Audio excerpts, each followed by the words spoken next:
Let's start by looking at this graphs of motion graph. Notice on the x-axis of this graph we have time. So each of these is some unit of time. And the y-axis is distance. So we're talking about traveling. As time passes, how far do we get? So if we start by looking at this green line, and we're thinking, all right, from beginning to end, not very much time has passed, but quite a lot of distance has been covered. So if we're covering a lot of distance and not very much time, we must be going pretty quickly. And since we see that this line is straight, however fast we're going at that speed the whole time. That's why this green line is described as having a fast and steady speed. Let's look at the red line. If we look at the red, we can see that this comes in pieces. First, we have this piece, which looks an awful lot like this piece, except with a different direction, kind of the opposite direction. Notice we're going in about the same amount of time as that green line, but we're not getting anywhere near as far. So although this is still a steady speed, it's a much slower speed. If you look at the similar section on the other side, we can see it takes about the same amount of time to go about the same distance, but we're getting closer to where we came from instead of going further away from where we came from, because this is the distance away from where you started. So in the first case, we have a consistent but slow speed. In the last case, we have a consistent but slow speed, but our direction has changed. We're returning to wherever we started from. Our distance away is becoming less instead of becoming more. Now in the middle, quite a bit of time is passing. But we haven't gone anywhere because this is flat. So our distance from where we started isn't changing. It's staying exactly the same over that whole period of time. In other words, we're standing still. And then finally we have the blue curve. Notice that's not straight.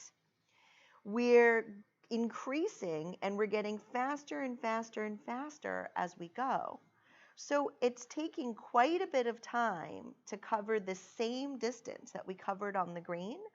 So we must have started out going quite slow, but at the end, if you imagine a line, notice at the end, this line has almost the same angle that that first line does.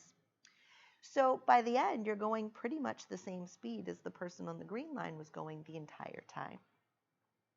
We're going to be looking at lots of graphs like this today. There aren't any actual numbers on our graphs, but we can still learn something about a situation.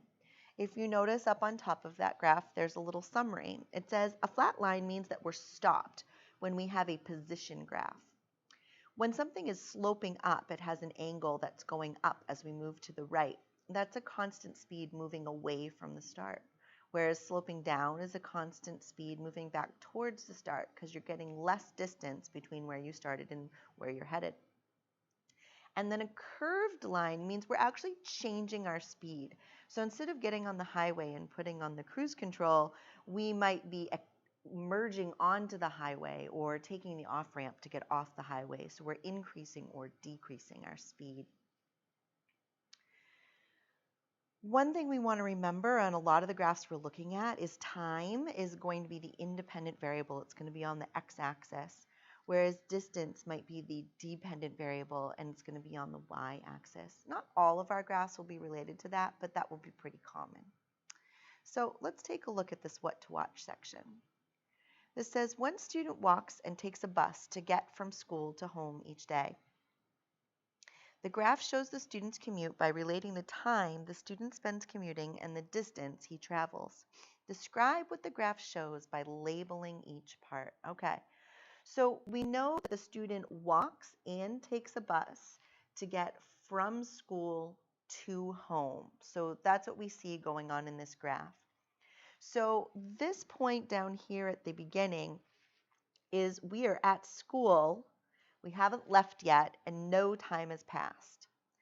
This point up here is we're at home. We're all done walking and taking the bus.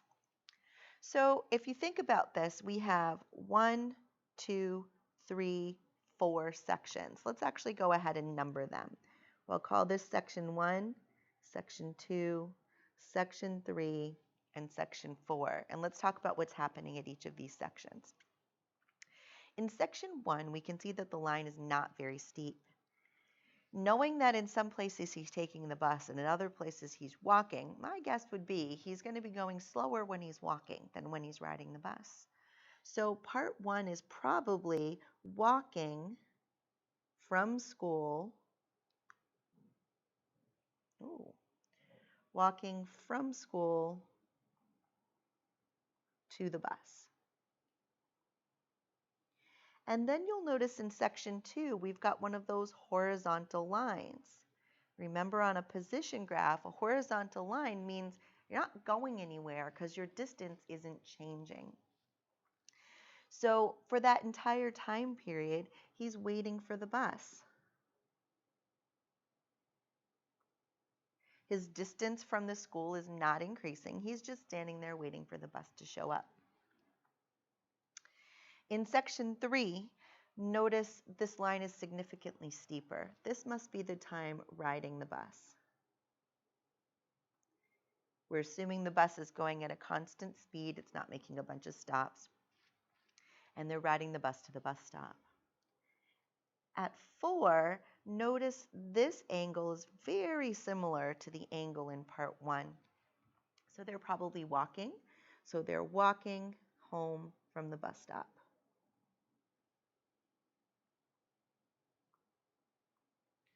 So although this is an algebra class, you can see there's no variables, there's no solving equations or doing arithmetic.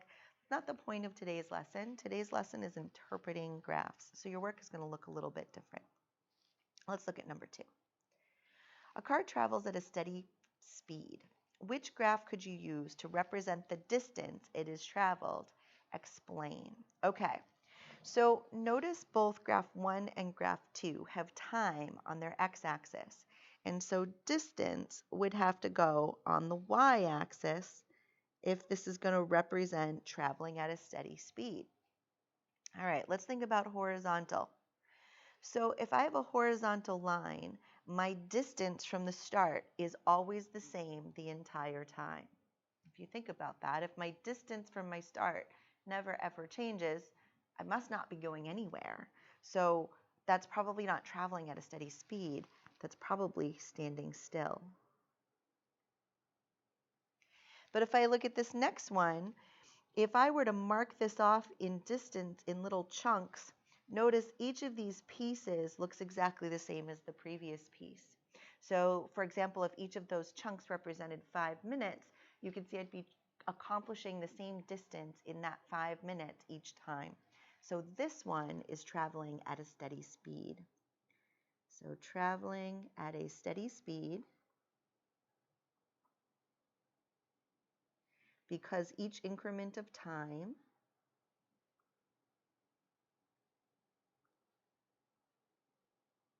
covers the same distance.